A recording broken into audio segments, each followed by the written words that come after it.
ঈদে রাজধানীতে নিরাপত্তা ঝুঁকির আশঙ্কা করছেন অপরাধ বিশ্লেষকরা। লম্বা ছুটিতে বাড়তে পারে চুরি ছিনতাইয়ের ঘটনা। ঝুঁকি বিবেচনায় আইনশৃঙ্খলা বাহিনী নিয়েছে বিশেষ নিরাপত্তা পরিকল্পনা। তবে এতে আশা রাখতে পারছেন না নগরবাসী। আমিনুল ইসলাম বাবুলের তোলা ছবিতে ফাঁকা ঢাকার নিরাপত্তা ব্যবস্থা নিয়ে বিস্তারিত জানাচ্ছেন মনিরুজ্জামান।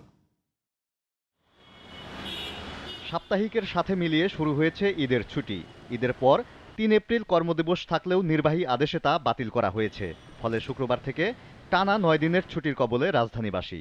যারা ঢাকায় থাকেন লম্বা ছুটিতে প্রিয়জনের সান্নিধ্যে যাওয়ার সুযোগ হাতছাড়া করতে চান না তারা। মাটির গন্ধ নিতে ছুটে যান গ্রামে। সম্প্রতি চুরি ছিনতাই বেড়ে যাওয়ায় ঈদের ছুটিতে অপরাধের মাত্রা দ্বিগুণ হতে পারে বলে আশঙ্কা অপরাধ বিশ্লেষকদের। আগে থেকেই অপরাধগুলো বেশি এবং ঈদের সময় এই অপরাধগুলো হয়, তার মানে এটি এখন দ্বিগুণ হবে।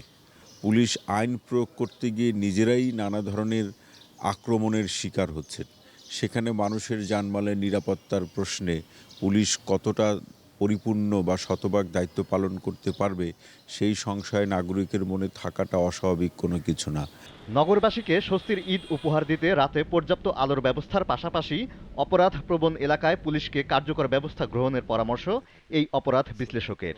যে সমস্ত এলাকাগুলোতে ডাকাতি কিংবা এই যে ছিনতাই চুরি বেশি হয়, চাঁদাবাজি বেশি হয়, সেই সমস্ত এলাকাগুলোতে টহল কার্যক্রম বানানো, বাড়ির দারোয়ান কিংবা কোনো একটা পাড়া বা মহল্লার যারা এই অক্সিলারি ফোর্স হিসাবে কাজ করে তাদের কেউ কেউ, সকলে না, তাদের কেউ কেউ কারোর সাথে ডাকাতদের সংযোগ থাকে, কিংবা যারা বাড়িতে যাচ্ছেন তাদের আত্মীয় স্বজনের সাথে যোগসাজশ করে কেউ কেউ এই বাসা বাড়িতে ডাকাতিগুলো হয়।